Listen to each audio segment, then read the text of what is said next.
Greetings and welcome to episode 40 of Bible 180, 180 episodes between Genesis and Revelation. We are leaving the book of Judges and Ruth and getting into the birth of Samuel. Remember Genesis, Exodus, Leviticus, Numbers, Deuteronomy, Joshua, Judges, Ruth. Ruth happened at the period of the Judges. Then it's 1st and 2nd Samuel. Which contains the stories of David and Goliath and Samuel, and then 1st and 2nd Kings, Elijah, all of those kind of folks. So, just as a recap, during the 300 years of the time of the Judges, they went through that cycle where they did what was right in their own eyes. They rebelled against God. They repented. God restored them. That cycle happened 7 times. It was a godless time, as an understatement. Depravity, doing what was good in their own eyes, but not what was right in God's eyes. Today our focus is on 1 Samuel, the birth of Samuel, the great prophet of Israel, the transition person and period between the time of the Judges and the time of the Kings. The birth of Samuel begins with the story of Hannah, who, like Sarah and others before her, Hannah was infertile and not able to have a child. So in 1 Samuel, with Eli as the high priest, Eli was appointed priest at the end of the book of Judges. Eli the high priest began his time as high priest having a good relationship with God. He was finally one of the good guys after all of the bad guys in Judges. It was during his time of the high priest that there was a young childless woman named Hannah. Hannah was barren, unable to have children. And her husband, Elkanah, did what guys did back in those days. He took a younger second wife, a trophy wife, whose name was Peninnah. And what you need to know, 2 things about Peninnah, the younger, more beautiful, fertile person. Her name, Peninnah, in Hebrew means fertility. So essentially, her name means fertile myrtle, okay? Second thing you need to know about fertile myrtle was that she was not a very nice person. In fact, she was incredibly mean to Hannah, the first wife. She mocks Hannah for not having children. She's a rival for Elkanah's attention, and she'd say things to Hannah like, "I got kids and you don't, Nana, Nana, Hannah." And to make matters worse, Elkanah, the husband of Peninnah and Hannah, wasn't a very sensitive and caring guy. In fact, when they discovered Hannah couldn't have children, he thought to himself, I think fertile myrtle might be a great second wife. And second, when Hannah would be tormented for not having children, when Hannah would complain to Elkanah, her husband, he would say to her, "Oh, honey, it's not so bad. Don't I mean more to you than 10 sons?" Now, we don't have Hannah's answer, but when he says, "Aren't I worth more to you than 10 sons?" she probably thought, no, you big oaf, you are not. So Hannah's in a bad way. She has a passion and her heart set on having a child. She also, Hannah, has a heart for God. So what does she do? At the end of each day, when all had eaten their late dinner and darkness was starting to blanket the land and it soon began to be night, she went to church. She went to the temple. And she prays for a child. And she was praying so much that the Bible reported that she was praying in her heart and her lips were moving, but her voice was not heard. She was so focused on God, so pouring out her heart to God, opening her will, her heart, her mind, opening her life to God. So intently was she praying and focused on God, then her lips were not moving that she didn't even notice Eli, the high priest, moving through the church, the synagogue, the temple, and watching her. And Eli, the priest, another Mr. Sensitivity, says to her, How long are you going to keep getting drunk, Hannah? Go home and rid yourself of your wine. Basically, observing her in deep prayer, he assumes that she's drunk and says, go home and sober up. But Hannah knows that her dream of a child is so much more than the insensitivity of her husband and Eli, the high priest, that she doesn't rush out of the synagogue with embarrassment with her tear-soaked prayers, but instead she tells the truth about her pain to Eli. She says to him, I am a woman with a troubled heart, and I've been praying out here out of my great anguish and grief for the dream of having a child. And if God hears that prayer and answers my dream for a child, she says to Eli, I promise I will dedicate him to the Lord from the early years of his life, and he will spend his life serving the Lord. And Eli, now turned good guy, says, may your servant find favor in God's eyes. Eli blessed her, and she went away, her eyes no longer downcast. She knew that God would hear her prayer.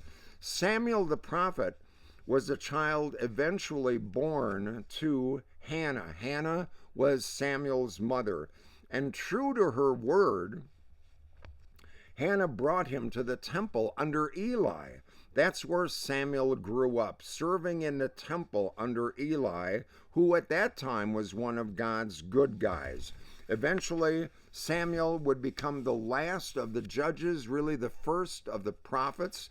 Samuel also was a good guy who listened to God, who opened his ears and heart to what God was speaking to him. In 1 Samuel 3, we read these words, Now, the boy Samuel was ministering to the Lord under Eli. The word of the Lord was rare in those days. Visions were not widespread. Kind of strange, kind of interesting. The word of the Lord was rare in those days. In other words, God was choosing not to speak to God's people. Why would God do that? Why would God keep himself from them? Well, people of Israel were now in a very wicked and rebellious phase. No one was interested in listening to God or following his word. Eli started out as a high priest, as a good guy, but eventually turned his life away from God and began to wander from God's grace. Eli eventually let corruption permeate the worship of the temple, and Eli started out good, but then he started taking the offering that the people gave to God.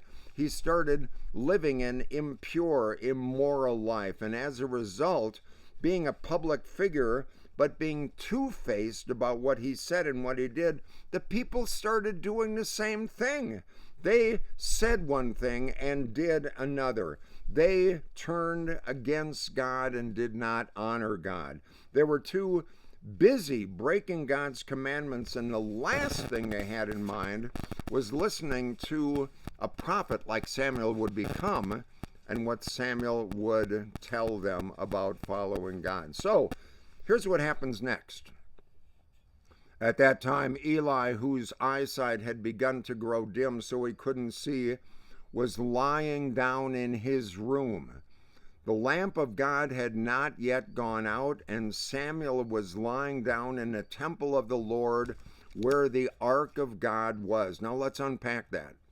Samuel, a young boy, probably about 12 years old, worked in the temple under the supervision of Eli. The lamp of God is kind of like an eternal flame that many churches have on their altar that doesn't go out. Notice where Eli and Samuel were positioned.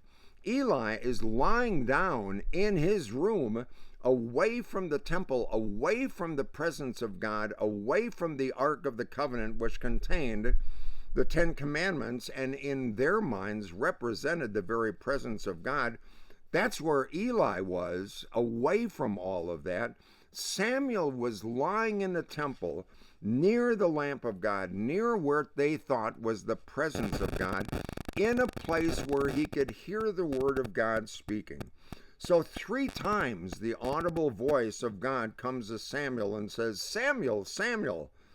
Samuel heard God speaking, but right at that point, he didn't know personally God yet.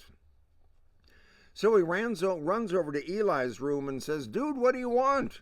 And Eli said, "That wasn't me," twice. And the third time, Samuel is told, "If the word comes again, say, 'Speak, Lord, for your servant is listening.'" So Samuel went back and laid down again, heard the audible voice of God again, and said, "Speak, God, for your servant is listening." God began speaking with Samuel at that moment, and Samuel lived the way that God wanted him to live. Now, Samuel, as I said, is a transitional character, the last of the judges and the first of the prophets. Samuel is a prophet. He's not a priest. He's not a king. But the only biblical character who is a priest, prophet, and king is Jesus. So Samuel comes as close as a role to those as anyone in the Old Testament, where everyone else is corrupted. And surprisingly, we don't know much about Samuel's life. We have 1st and 2nd Samuel, which are called by his name, but there's not a lot about Samuel actually in those books. We know that Samuel leads his people of Israel in a victory over the Philistines, but the next thing we hear about him is that he's getting old and ready to die. Now, normally, the son or sons of the prophet would take over from their father, but unfortunately, like their good father Samuel, unlike him, the sons of Samuel were corrupt. They're not worthy to take over for him. And because of that, the neighboring tribes came and decimated them. And the people of Israel said, "We want a king. We want a king. Everybody else has a king. We want a king." And that upsets Samuel. But God tells Samuel, "Samuel, they're not rejecting you. They're rejecting me because I am Lord and King." So God says to Samuel in an interesting note, God says to Samuel, okay, give them what they want. They want a king, give them a king. So this new king was Saul. Samuel anoints and appoints Saul as king. Saul is from the tribe of Benjamin. He's handsome, he's tall, he's a head taller than most, and for a while, Saul is a good king for Israel. He rescues the city of Jabesh from the Amorites. He inspires the people. For a while, Saul made good decisions, but soon, oh so soon, things begun to unravel for Saul. He makes poor choices. He disobeys God. He oversteps his bounds of responsibility. He makes some bizarre decisions that cause him to go back on his word. He violates his oath to follow God, and his leadership as the first king of Israel begins to unravel. King Saul starts to turn mad and crazy, and his power went to his head, and he became a despicable kind of king. God expresses to Samuel his disappointment in Saul, and Samuel confronts Saul in 1 Samuel 15, and after telling Saul all the bad stuff that he'd done, Samuel says to Saul, "To obey is better than sacrifice." To obey is better than sacrifice. That was essentially the message that the prophets were going to bring again and again to the wavering people of Israel. To obey is better than sacrifice. Our words need to be supported by our actions. To obey is better than sacrifice. It means that actions speak louder than words. It means practice what you preach. And that becomes an important biblical message. Doing the next right thing. Walking the talk is more desired by God than just talking about the walk. Wouldn't you rather have Christians know, your neighbors know that you're a Christian because of what you do rather than just what you say? Saying things is good, but following them up with actions is what God was saying through Samuel to Saul. To obey is better than sacrifice. So Think about that. Obey is better than sacrifice. Actions speak louder than words. Practice what you preach. Love the Lord your God with all your heart, soul, mind, and strength. King Saul never learned that. He never did, but we can.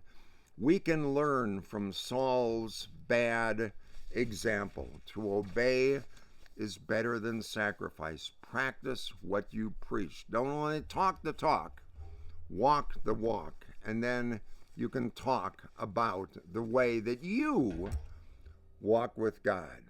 A lot of stuff today. I love doing these episodes for you. I hope it's helpful to you, and I hope that you wake up in the morning and say, God, it's going to be a great day. And when you go to bed, that you say 3 things for which you are grateful. I look forward to the next episode with you, and until then, make it a great day. Bye-bye.